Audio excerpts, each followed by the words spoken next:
As I reported earlier today, Tesla stock got absolutely pummeled on today, down over 2.5%, largely because of some misleading headlines that hit the Bloomberg terminal that is sending algorithms into a selling frenzy in Tesla stock. As I also said earlier, this selling is likely to reverse to buying, coming in the next 4 days when Tesla gives us their Q4 delivery numbers coming next Monday. So more than likely, at least in my opinion, you're not going to have to wait long to see Tesla stock back above 260. In fact, earlier in the day today, Tesla stock hit 265 before these headlines really started to push Tesla stock lower. Here in this video, we're going to look at multiple different experts and what they think about Tesla stock heading into 2024. Overall, it's pretty bullish, but we do have Gordon Johnson yet again, well, saying his non-factual Tesla talk over and over again. It's really getting redundant at this point, and to be literally one of the worst Wall Street analysts, I don't even understand how he gets time on live television anymore. Yeah, that's literally factual. Gordon Johnson is ranked number 8,325 out of 8,665 Wall Street analysts by tip ranks. He has an average return of negative 9.4% per stock rating. He has a 0.1 star rating. This is just what he said about Tesla stock. And trust me, we're going to get into some bullish ones here in just a second, but let's get the bearish talk out the way first. Hear me out. Edmunds ranks Tesla as the only company whose EPA stated range, its actual real world range for every single car is lower than its EPA stated range. So you're not getting the range. And then just the other day, there was a study that came out from LendingTree that stated Tesla's cars are the least safest out of all 30 cars they tested. They're about to have a record in China. 23.54 accidents per 1,000 cars. This is Tesla's best quarter ever in China. Yeah. The point is this. Tesla's cars are unreliable, unsafe, and don't have the mileage. We've been saying this for a long time. And what's happening is the consumer, right? The consumer is moving away from Tesla. One last point. Just today, we found out that Tesla had a number of axle failures, right? Suspension failures they knew about, right? But Gordon, we're going a little bit off the rails here, Gordon.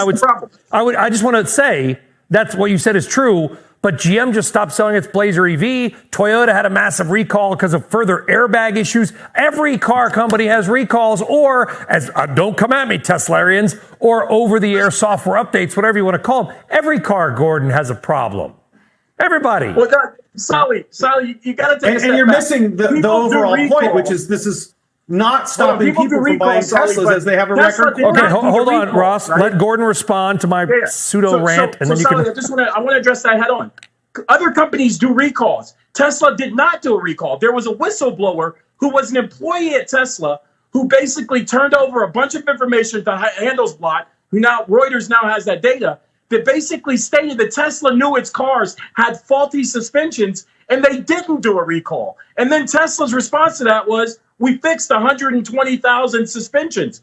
The reason why that's eye-opening is because there's other cars out there, millions potentially of cars in the United States where they haven't fixed the suspension or done a recall. Okay. That is a huge problem. That's putting all of us at risk. This is like if they're watching, I love it's like my Christmas, it's family dinner at Christmas, okay? We started on one thing and sort of went over here. I want to bring it back a little bit, Ross. What I want to talk about, and this is a good discussion, by the way, but I want to talk about BYD.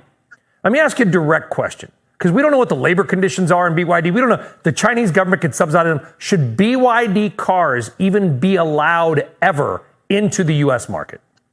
Well, absolutely. I'm a capitalist. I don't think we should. But they're close not. The market. But China's not. Yeah, I know. But that's their, government and their choice. America doesn't change capitalism just because we don't like a certain group of people, right? So, Chinese should be able to sell cars here just like everybody else. I don't think it's liking them. I think what I worry about is we covered the UAW strike extensively, right? These are hardworking people in Detroit just trying to make a living, like the middle class dream. BYD could be paying people $5 an hour to make a car. We could never compete with that, Ross.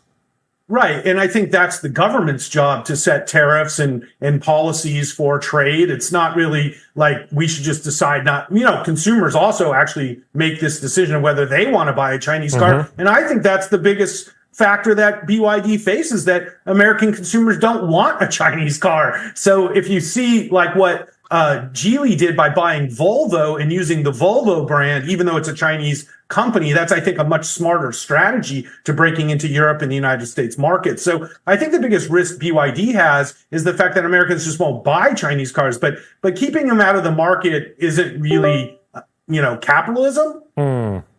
I do worry, though, Gordon. Listen, I think we said the same thing about Japanese cars in the late 60s. No one's going to buy them. They're small and cheap looking. I think we said the same thing about Korean cars, Kia and Hyundai, in the late 80s and early 90s. We're still saying that about French cars, and that's okay because it's accurate. But you get my point, Gordon, which I wouldn't underestimate China. Do you think they should be allowed in the U.S. market? Absolutely not. And let me tell you why. Ross kind of is not focused on the specifics here. China has 3 key subsidies. Cheap labor. They use slave labor to manufacture a lot of their products. Artificially low, basically borrowing costs for their banks, and artificially low energy prices. That is not fair. That's not a level playing field. That's not capitalism. So to allow those cars in here and them to undercut the American automakers, thus killing jobs here, creating jobs over in China, I think is unfair. And Ross knows this, right? But we're subsidizing EVs here in the United States.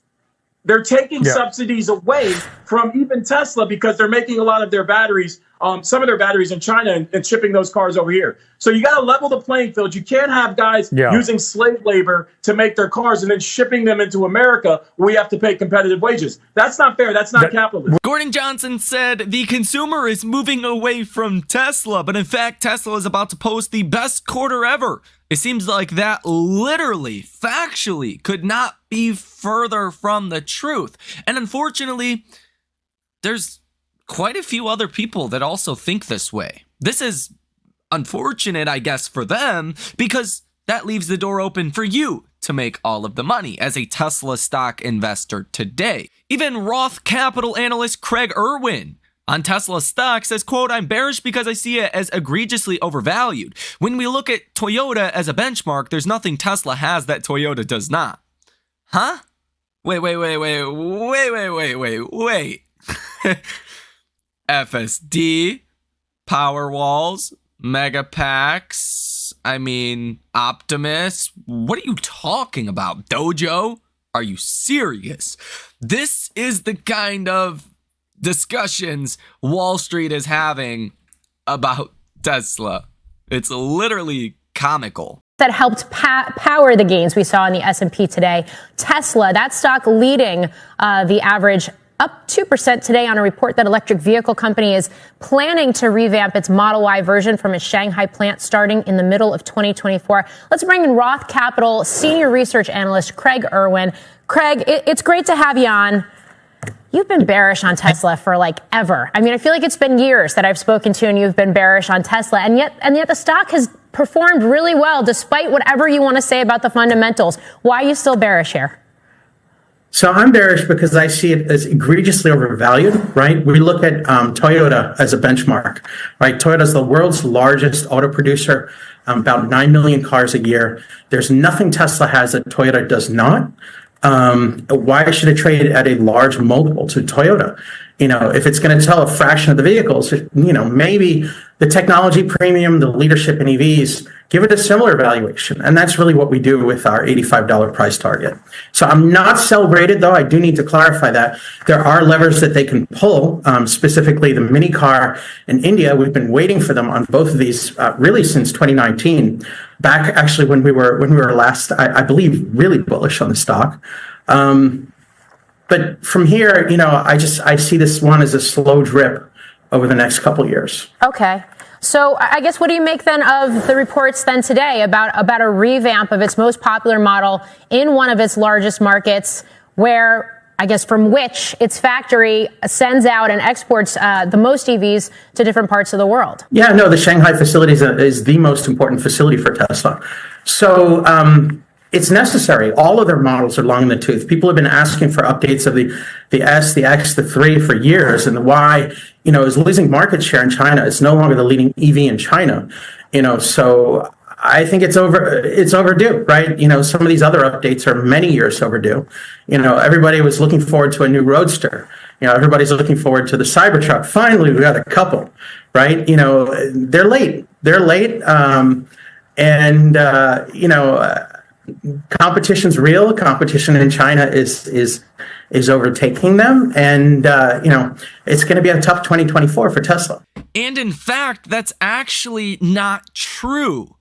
The Tesla Model Y is as long as the last, 2 weeks of December. This was put out about 2 weeks ago. So the last week was another almost record week of deliveries in China. But as long as the last week, the week we're currently in, is another solid week, the Tesla Model Y will be the best-selling single car model in China. So that is not factual.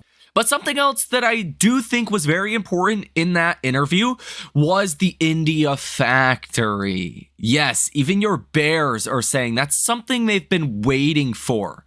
And that just happened today, even though Tesla stock is down close to 3%. I reported this in the video earlier that Tesla is reportedly expected to set up its India manufacturing plant in Gujarat, with an official announcement reportedly expected at the Vibrant Gujarat Summit in January of 2024. Now, why is this important? Well, if your most bearish analysts in Tesla have been waiting for this moment, what does that mean? Well, now that it's right around the corner, when that does ultimately happen, when that announcement is made, what you will probably start to see is even your bears be forced to raise price targets on Tesla stock. And that's going to be bullish for you. Now, Tesla stock having a really rough day today, down over 3%. Now, some of this is obviously due to what we previously talked about in this video and last video, the senators, the headline, the recalls, the whistleblower, if you will, that Gordon Johnson speaks about, although Tesla vehicles are the safest vehicles you can literally drive on the road today. Take that as a grain of salt. But what you're also seeing today, likely with Tesla, is some of those last minute tax loss harvesters. Now, I've said this in other videos recently, that I think most of the tax loss harvesting was done. And that's maybe why Tesla could be a little bit bullish here and now. And I think that is largely still the case, but there is going to be some tax loss harvesters that are still, potentially here. Think about it like this. If you bought Tesla stock during this rally, any point from June through July, when Tesla reported Q2 earnings, you're down on your positions. To tax loss harvest, there's still a group of individuals there. There's a group of individuals here from August 30th through, September, like the middle of September. Those individuals are still down in their positions. And anyone that really bought Tesla for a majority of, 2021 and 2022 are likely still down on their positions as well. So although a lot of institutions do their tax loss harvesting in November so they can get ready to buy, stocks again in December or even January, some tax loss harvesting might still be occurring today. As I previously mentioned as well earlier today, well, the option activity is very bullish in Tesla stock today, which makes me think this is really driven by algorithms. You have seen 784 trades today from hedge funds and institutions totaling $1.53 billion with a positive order value of 85%. That is the most bullish positive order value that we have seen in a long time, and it comes on a 3% declining day for Tesla stock. Something else that I will also point to is that volume is very low today. Volume has been very low just in this holiday period, the last week or so.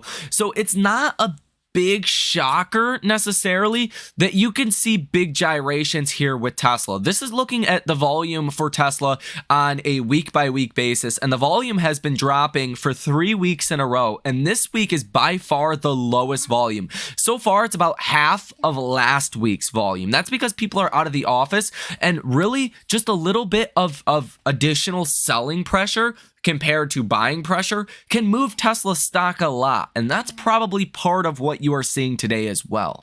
This could also be a simple fake out from market makers, hedge funds, and institutions as well, because we have the data. We can see what's going on under the surface. Under the surface, hedge funds and institutions, very bullish. But that's probably because they're taking this opportunity to get into bullish positions when Tesla stock is falling today.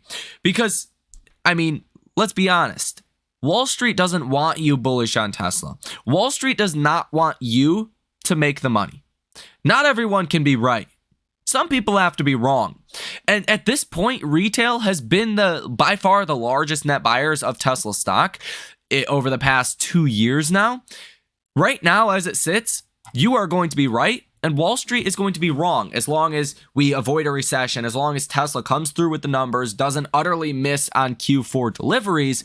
Who's going to be wrong here? Well, it's the shorts betting against Tesla. This is perfect timing for a fake out as well, as today and tomorrow are the last days to trade Tesla stock before Q4 deliveries come out, as we think Monday, January 1st. Well, to try to spook people out of their positions makes a lot of sense today. And actually, I'm looking at some bullish option trades in Tesla stock following this opportunity. If you guys want to come see all the trades that I am making, that we are making in the trading community here today, check out that link down below in the description of this video. This either is a moment in which to, as you know, hedge funds, institutions, some algorithms are trying to get you to sell your Tesla stock, to be fearful in this moment right before things get good, or it's a good buying opportunity. I personally think we're going back above 260. I think 260 is just the start of what we see in 2024. And I want to be long on Tesla here. But I don't know. That's just me personally. Let me know what you think down below in the comment section. Let me know what you think is the biggest driver that is sending Tesla stock lower here today. Hit the like button as well as subscribe to the channel on your way out of this video as well. Again, if you guys want to come trade with us live in real time, link down below in the description of this video. Thank you for watching. Enjoy the rest of your day, and I will see you in the next one.